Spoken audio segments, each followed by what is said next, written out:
இன்னும் கொஞ்சம் வேகமா வெண்ணுக்கு கேட்கணும். நீங்க நல்லா இருக்கணும் சொல்ல சொல்ல நீங்களே நல்லா இருப்பீங்க. உங்க செல்லு 40 லட்சம் கோடி செல்லு நம்ம உடம்புல இருக்கு. அந்த செல்லுக்குள்ள போய் கேட்கணும், நான் நல்லா இருக்கேன் அப்படின்னு சொன்னா நீங்க நல்லா இருப்பீங்க. எனக்கு சொல்லிப்பாங்க, உனக்கு எனக்கு என்ன வயசுன்னு சொல்லிப்பாங்க. தெரியல, எனக்கு என் வயசு என்னன்னு தெரியல. 39. கரெக்டாக சொல்றாருப்பா ஒரு தம்பி. ஓகே, எனக்கு 74ங்க. 73 முடிஞ்சு ஏப்ரல் 28 வந்து 74. நான் 200 வயசு வரைக்கும் உயிரோடு இருப்பேன். அது வந்து நம்பிக்கை அப்படிங்கிறத மீறி யோகாசனம்னு ஒன்று இருக்குல்ல. அப்போ இதெல்லாம் உடற்பயிற்சி ஆசிரியர்கள்லாம் இருக்காங்க. ஆமைக்கு 500 வருஷம் ஆமைக்கு உயிர் வாழ்றது. நாய்க்கு 16 வருஷம், மனிதனுக்கு 120 வருஷம்னு சொல்கிறாங்க. ஆனால் போகரையா வந்து 6000 சில வருஷம், திருமூலர் ஐயா அது மாதிரி நிறைய பேர் மனிதனாக பிறந்து வாழ்ந்திருக்காங்க. அது வாழ முடியும். அதுக்கு தேவை என்ன? ஒழுக்கம். உலகத்திலே முக்கியமானது ஒழுக்கம் இருந்தால் எல்லாத்தையுமே வாழலாம். ஏன்னா இந்த காமராஜ் காலேஜ் இதை வந்து நான் பார்க்கும்போது இந்த மாணவர்கள் இந்த வெயிலில் இவ்வளோ ஒழுக்கமாக நிற்கிறீங்க. உங்களுக்காக என் கரம் கூப்பி சிரம் தாழ்த்தி உங்களுக்கு நான் வணக்கத்தை தெரிவிச்சுக்கிறேன். ஏன்னா இந்த வெயிலில் நாங்கள் பணம் கொடுப்பாங்க 5000 ரூபாய் எங்களுக்கு ஒரு நாளைக்கு ஷூட்டிங். எனக்கு வந்து 50000, ஃபைட்டர்ஸ் 5000 ரூபாய். அவங்க கூட நிற்க மாட்டோம், கொடை பிடிப்போம். ஆனால் எதுவுமே இல்லாமல் இந்த காலேஜுக்காக உங்கள் உடம்பு கஷ்டத்தை மீறி நீங்கள் நிற்கிறீங்கிறதுக்கு உங்களுக்கு ஆன்சர் உண்மையிலே சத்தியமாக ஆன்சர். நான் வந்து இந்த வெயிலில் உட்காரக்க எங்களுக்கு ஒரு மாதிரி இருந்துச்சு. நீங்கள் அங்கே நிற்கிறது எப்படி இருக்கும்? அது அந்த கையை காலெலாம் ஆட்டிக்கிட்டே இருக்கணும். ஒரு பாப்பா ஹைல்ஸ் இவ்வளோ ஹைல்ஸ் போட்டு போகுது, நான் மிரண்டேன். நான்லாம் போட்டால் கீழே விழுந்திருப்பேன். ஏன்னா அந்த அளவுக்கு அவங்க வந்து போட்டு சின்சியராக இருக்காங்க. இது வந்து நம்ம ஐயா ஆறுமுகம் ஐயா அவர்கள், டாக்டர் எஸ் ஆறுமுகம் ஐயா அவர்களுக்கும், மேடம் பானுமதி அவர்களுக்கும், மற்றும் இங்கே மேடையில் இருக்க ஆசிரியர் எல்லாரும் பேரும் நான் தமிழ் எழுதித்தர சொன்னேன். நான் ஸ்கூலுக்கு போனேன். எங்கள் அம்மா சொன்னாங்க, எங்கள் அம்மா அப்பா சொன்னாங்க, யாராவது அடிக்க கையை வாங்கினா முதல் அடி ஓன் அடியாக இருக்குன்னு சொன்னாங்க. அது டீச்சர் அடிக்கணும்னு சொல்லலை. ஆனால் டீச்சர் அடிச்சு வாங்கினாங்களா முதல் அடி ஏன் அடி, ஸ்கூலில் கட்டு, அவ்வளோதான். அதுக்கப்புறம் அப்படியே போயிட்டு சண்டையை கற்றுக்கிட்டு ஒரு 18 வயசில் ஸ்டேட் ஃபஸ்ட்டு, 21 வயசில் வந்து இந்தியா ஃபஸ்ட்டு, 22ல் உலகத்தில் நான் சிலம்பத்தில் நம்பர் 1 உலகத்தில். நான் 23 வயசில் உலக லெவலில் வந்து அதுக்கப்புறம் புரட்சி தலைவர் எம்ஜிஆர் இந்த சினிமா கூட்டு வந்து இன்றைக்கி 2000 படம். எங்கள் அக்கா சொன்னாங்க 100கணக்கான படம்னு. 2000 படத்துக்கு மேலே நான் 10 தங்கப்பதக்கம் வாங்கிக்கிறேன், ஒரு கலைமாமணி விருது வாங்கியிருக்கேன். என்கிட்ட 34,000 அவார்டு இருக்கேன் வீட்டில் மட்டுமே. ஏன்னா நான் எந்த இடத்துல தப்பு பண்ணணும் அந்த தப்பை செய்யக்கூடாதுங்கிறதுக்காக எங்கள் ஆசிரியர்கிட்ட நான் கற்றுக்கும் போது நான் கையை கட்டினதான் எடுக்கவே இல்லை. அவர் முன்னாடி நான் உட்காரவே இல்லை. ஏன்னா அது வந்து ஆசிரியர் தர்மம். ஆசிரியர் நமக்கு கற்றுக் கொடுக்குற மிகப்பெரிய அற்புதமான கலையை கற்றுக் கொடுக்கும்போது அவங்கக்கிட்ட கரம் கூப்பி சிரம் தாழ்த்தி பணிவாக இருக்கணும். ஏன்னா அம்மா கிட்ட வந்து பாசமாக இருக்கணும், அப்பா கிட்ட வந்து குரலை உயர்த்தக்கூடாது. ஆசிரியர்கிட்ட என்ன பண்ணணும்? பணிவாக இருக்கணும். பணிவாக இருக்கும்போது அந்த ஆசிரியர்கள் நமக்கு எல்லாமே கற்பித்து தருவாங்க. அந்த பணிவு என்கிட்ட இருந்துச்சு கடைசி வரைக்கும். இன்னைக்கு வரைக்கும் நான் சொல்கிறேன், இன்னைக்கு வரைக்கும் நான் எவ்வளோ பெரிய ஆளாக இருந்தாலும் சரி நான் பணிஞ்சிக்கிட்டு தான் இருப்பேன். ஏன்னா பணிவு தான் நம்ம உயர்த்தி தருவோங்கிறது என்னோட தாளாக. அது குனிந்து படித்துப்பார் நிமிர்ந்து வாழலாம் அப்படின்னு ஒரு பழமொழி இருக்குது. குனிந்து படித்தா நிமிர்ந்து வாழலாம்னு சொல்கிறாங்க. ஏன்னா இல்லைன்னா என்ன பண்ணுவாங்க? ஜெயிலுக்கு போவாங்க. நீங்கள் பார்த்தீங்கன்னா நிறைய இடத்துல கஞ்சா அப்படின்னு அதெல்லாம் இருக்குது. ஆனால் இந்த காலேஜுக்கு வரும்போது எனக்கு வந்து இந்த மரங்கள் வாசனை. நான் ஒரு இப்போ ஜெர்மன்லேருந்து ஒருத்தர் வந்தார், அவர் கூட காரில் போய்கிட்டு இருந்தேன். அவங்க ஊரில் ஏதோ ஒரு மரம் மட்டும் அதே மரம் தான் ஊருக்குள்ளே இருக்கும். ஆனால் நம்ம ஊரில் பல ஆயிரக்கணக்கான மரங்கள். அவர் சொன்னார், கார் கண்ணாடியை திறந்துடுங்க, ஏசியை ஆஃப் பண்ணிடுங்க அப்படின்னா. ஏன்னு இந்த மாதிரி மரத்தை பார்க்குறதே கொடுத்து வைக்கணும்னாரு. அந்த மாதிரி இந்த காலேஜுக்குள்ளே வரும்போது நான் மரத்தை பார்த்தேன். எல்லா மரமும் இருக்குது. அதுக்கு வந்து ஆசிரியர்கள் மட்டும் இல்லை, நீங்களும் காரணம். உண்மையிலே இந்த காமராஜ் காலேஜை வந்து மிகப்பெரிய உயரத்தில் கொண்டு போகிறதுக்கு மாணவர்களும் முதல் காரணம். அந்த மாணவர்களாக நீங்கள் இருக்கிறீங்க. உங்ககிட்ட அந்த ஒழுக்கம் இருக்குது. எனக்கு என்னமோ சங்கடமாக இருக்குது. இங்கே என்ன பேசியிருக்குது, அங்கே என்ன வேறு எல்லாருக்கும் வேறு இருக்குது. தண்ணி குடிக்கிறீங்களா? எல்லாரும் தண்ணி சாப்பிட்றீங்களா? ஏங்க ப்ளீஸ் எல்லாருக்கும் ஆளுக்கு ஒரு பாட்டில் கொடுங்க. ஏதோ தண்ணி கொடுங்க. பாவம் இங்கே நமக்கே தண்ணி குடிக்கணும், அவங்க எப்படி நிற்கும்? தண்ணி குடிக்க. நான் பேசிக்கிட்டே இருக்கேன், தண்ணி சாப்பிடுங்க.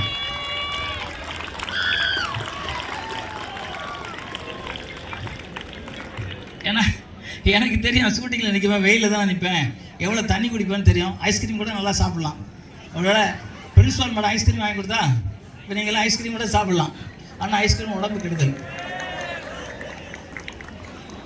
நான் பழைய கஞ்சி தான் சாப்பிடுவேன். நான் என்ன தான் சரி. எனக்கு வந்து விஜய் வந்து என் ஸ்டூடெண்ட்டு. சரத்குமார், விஜயகாந்த், விஜயசாந்தி, இது மாதிரி சினேகா மேடம், இது மாதிரி 18,000 பேர் எனக்கு ஸ்டூடெண்ட் இருக்காங்க. சினிமா துறை இல்லாமல் judges, lawyers, police officer, IAS அதிகாரிகள் இவ்வளோ பேர் எனக்கு இருக்காங்கன்னா அதுக்கு காரணம் நான் இன்னைக்கு வரைக்கும் கற்றுக்கிட்டு இருக்கேன். இன்னைக்கு வரைக்கும் நான் கற்றுக்கிட்டே தான் இருக்கேன். முடியவே இல்லை, கற்றுக்கிட்டே தான் இருக்கேன். ஏன்னா நமக்கு கற்றுக்கிட்டே தான் இருக்கணும். யாருமே முழுசாக கற்றுக்கிட்டவங்க யாருமே கிடையாது. நாம் பார்த்துருப்போம், நான் 6 வயசில் சிலம்பம் கற்றுக்க ஆரம்பித்தேன். பார்த்தா 5 வயசுல ஒரு பையன் சிலம்பம் சுற்றுறான், அழகாக சுற்றுறான். 6 வயசில் கற்றுக்க ஆரம்பிச்சான். அவன் என்னை விட பெரிய ஆள். அப்படி தான் உலகம் மாறிக்கிட்டே இருக்குது. இன்றைக்கி வந்து வர்மக்கலை நமக்கு இருந்துச்சு பார்த்துங்க. இந்த வர்மக்கலை வந்து நம்மக்கிட்ட இல்லாமல் சைனா போயிடுச்சு. அவங்க கற்றுக்கிட்ட மாதிரி ஆயிடுச்சாங்க. அது மாதிரி ஒவ்வொரு கலையும் நம்ம விட்டுக்கிட்டே இருக்கோம். அதனால் நான் வந்தோடனே உங்கள்கிட்ட கேட்டேன், யோகா கற்று தரீங்களான்னு கேட்டேன். ஆமாம், நாங்கள் கராட்டே, ஜூடோ, சிலம்பம் இதெல்லாம் கற்று தரீங்களான்னு கேட்டேன். கற்று தராத பட்சத்தில் உங்களுக்கு கற்றுக் கொடுங்கன்னு நான் உங்களோட வேண்டுகோள் கொடுத்தேன். ஆனால் சொன்னாங்க நிறைய பேர் நாங்கள் கற்றுக்குறோம் அப்படின்னு சொன்னாங்க. உண்மையிலே நீங்கள் வீரக்கலை கண்டிப்பாக கற்றுங்க. இன்றைக்கி வந்து உங்களுக்கு தற்காப்பு கலை மிக மிக அவசியம். 2026 இருக்கும். தற்காப்பு இன்னைக்கு வந்து எவனா பிடிக்கிறான், அவனெல்லாம் நம்ம அடிக்கலனா சரி, அவங்ககிட்ட இந்த தற்காத்துக்கிறதுக்காகவே நம்ம கலை வேணும். அந்த கலையை கற்றுங்க. நீங்கள் அம்மா அப்பாவை மதிங்க. உலகத்திலே வந்து ஏன்னா நான் நிறைய பேச நினச்சேன். ஆனால் அந்த தண்ணி குடிச்சிட்டீங்களா?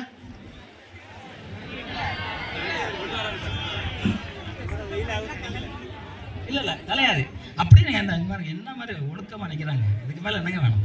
இல்லை நான் தண்ணி குடிச்சிட்டு வரேன், கொடுத்துட்டு அப்புறம் கூட நான் பேசுகிறேன். தண்ணி குடிச்சிட்டு அப்புறம் பேசட்டுமாண்ணா? Okay madam. நான் சிலம்பம் சுற்றுறதை பார்க்க போறீங்க? நானா 74 வயசு என்ன சுற்றுறேன்? சுற்றலாமா? சரி ஓகே, சரி ஓகே. இப்போ நம்ம உங்களுக்கு எல்லாரும் யாரும் உங்களுக்கு ரொம்ப பிடிக்கும்? யாருங்க? அம்மா, விஜயா. அதெல்லாம் உங்களுக்கு யாரை பிடிக்கும்? நல்லா அம்மா பிடிக்குமா, விஜய் பிடிக்கும்? அம்மா. அம்மாவை பிடிக்குங்கிறவங்களாம் கை தூங்க பார்ப்போம்.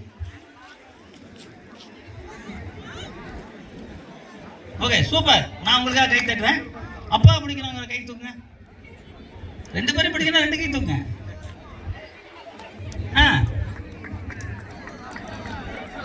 இப்போ ஆசிரியர் பிடிக்கிறவங்க எப்படி தூக்குங்க? அம்மா தூக்கிட்டீங்கல்ல, ஆசிரியர்னா தலைப்பு, வணக்கம், பணிவு. அப்ப ஆசிரியர் யாருக்கெல்லாம் பிடிக்கும்? அது என்ன சொன்னேன்? Very good, super super super super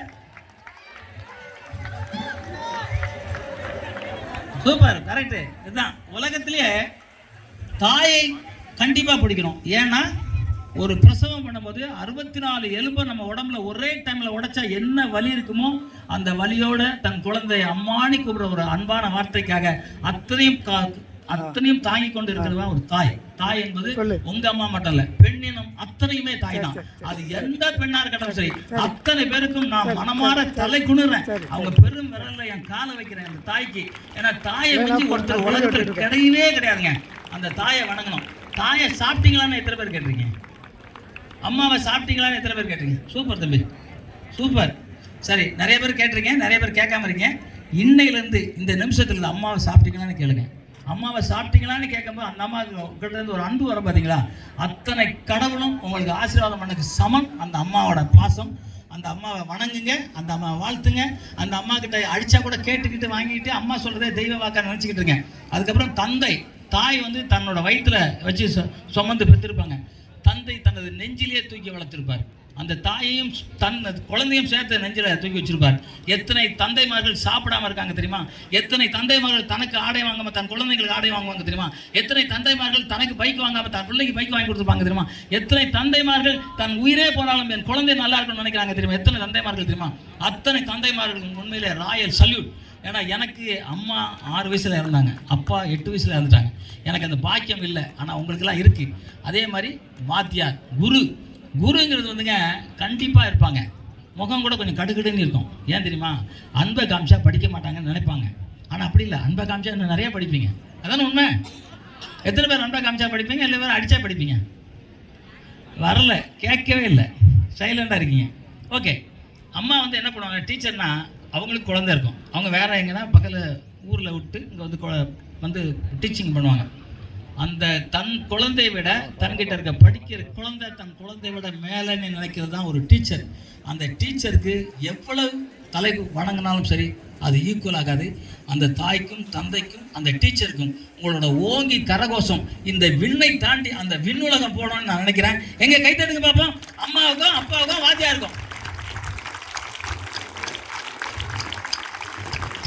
தண்ணி சூப்பர், ரொம்ப சூப்பருங்க. அதுக்கப்புறம் யாருங்க பிடிக்கும்? யாரை பிடிக்கும்?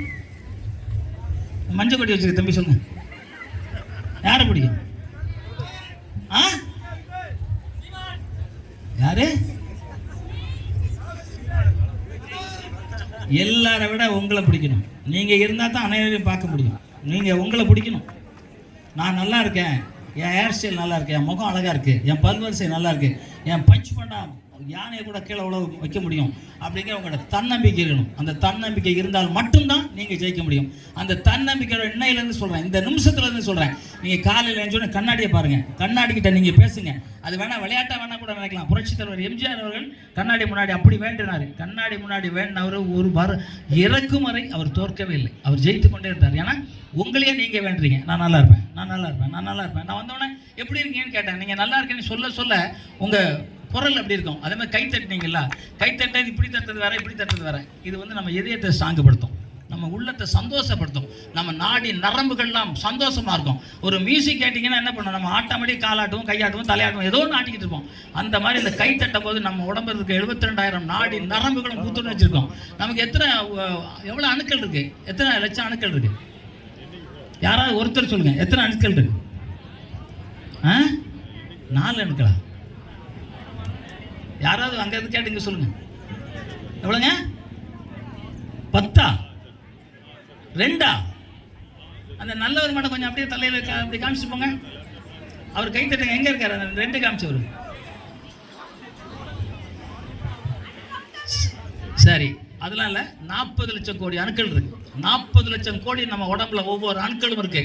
மூளையை சுற்றி ஒரு அணுக்கள், பற்களை சுற்றி, கண்ணை சுற்றி, இதயத்தை சுற்றி ஒரு மாதிரி கிட்டத்தட்ட இன்னைக்கு ஒரு பிரதமருக்கு என்ன பாதுகாப்போ, ஒரு தமிழக முதல்வருக்கு என்ன பாதுகாப்போ, ஒரு கவர்னருக்கு என்ன பாதுகாப்போ, அந்த மாதிரி நம்மளை பாதுகாக்கிற அணுக்கள் 40 லட்சம் கோடி அணுக்கள் இருக்கு. அந்த கோடி அணுக்கள் என்னைக்கு இறங்குதோ அப்பதான் வயசாகும், அப்பதான் பல்லு கொட்டும், முடி கொட்டும், தோல் சுருங்கும், சாவை நோக்கி போயிட்டு இருக்கோம். அந்த சாவை நோக்கி நம்ம போகாம இருக்கிறதுக்கு என்ன பண்ணணும்? ஒழுக்கமாக இருக்கணும். ஒழுக்கமாக இருக்கணும், உடற்பயிற்சி பண்ணணும். அது மட்டும் இல்லாமல் சாப்பாடை மென்று சாப்பிடணும். நல்ல அறிவை வளர்த்துக்கிட்டே இருக்கணும். உங்கள் அறிவு, அதாவது நான் எனக்கும் 6 அறிவுன்னு சொல்லுவாங்க எல்லாருக்கும். ஆனால் தாமஸ் ஆல்வா எடிசன் ஒருத்தர் இருக்காரு, 100 சில்லற பொருளை கண்டுபிடிச்சாரு. அவரும் நம்ம மாதிரி நம்ம அம்மா வயிற்றுலேருந்து பிறந்தவர் தான். அதனால் நீங்களும் உங்கள் உடம்பை நல்லா பார்த்துக்கணும், நல்லா சாப்பிடணும். இன்னையிலேருந்து இந்த நிமிஷத்துலேருந்து உங்களுக்கு என்ன கவலை இருந்தாலும் சரி அதெல்லாம் விட்டுட்டு படிப்பு, விளையாட்டு, வெற்றி. படிப்பு, விளையாட்டு, வெற்றி. என்னங்க படிப்பு? இந்த 3 மட்டும் கடைப்பிடிங்க. அதுக்கப்புறம் உங்கள் அம்மா அப்பா பார்த்துக்கோங்க. அதுக்கப்புறம் உங்கள் அம்மா அப்பா நீங்கள் பார்த்துக்குங்க. இந்த வாழ்க்கையில் நீங்கள் வெற்றி பெறணும்னு சொல்லிக்கொண்டு இந்த வெயில்லையும் இந்த அளவுக்கு நீங்கள் நின்றுருக்கீங்க. உங்களுக்கு உண்மையிலே எப்படி கைமாறு பண்ண போகிறேன்னு தெரில. சிலம்பு சுற்றுறேன். அதுக்கு முன்னாடி இல்லை, சிலம்பு சுற்றுறேன். இன்னொன்று சொல்கிறேன், அம்மா அப்பா பார்க்குற மாதிரி இன்னொன்று சொல்லுவேன். உலகத்தில் நம்ம இந்தியாவில் பிறக்கிறதுக்கு ரொம்ப கொடுத்து வச்சிருக்கணுங்க. அதுவும் தமிழனா பிறக்கிறதுக்கு ரொம்ப ரொம்ப கொடுத்து வச்சிருக்கணும். ஏன்னா தமிழ்நாட்டில் தான் சித்தர்களும் புத்தர்களும் புனிதர்களும் மகான்களும் பிறந்த ஒரே புண்ணிய பூமி நம்ம தமிழ் பூமி. அந்த தமிழ் பூமியில் பிறந்த அத்தனை பேரும் சந்தோஷப்படுவோம், வாழ்த்துவோம். அந்த சொல்லிக்கிட்டு தமிழ் வாழ்க, உலகத்திலே மூத்த மொழியான நம் தாய்மொழியான தமிழ் வாழ்க, தமிழ் வெல்க, தமிழன் வெற்றி திருவோம். நன்றி, ஜெய்ஹிந்த். Thank you sir.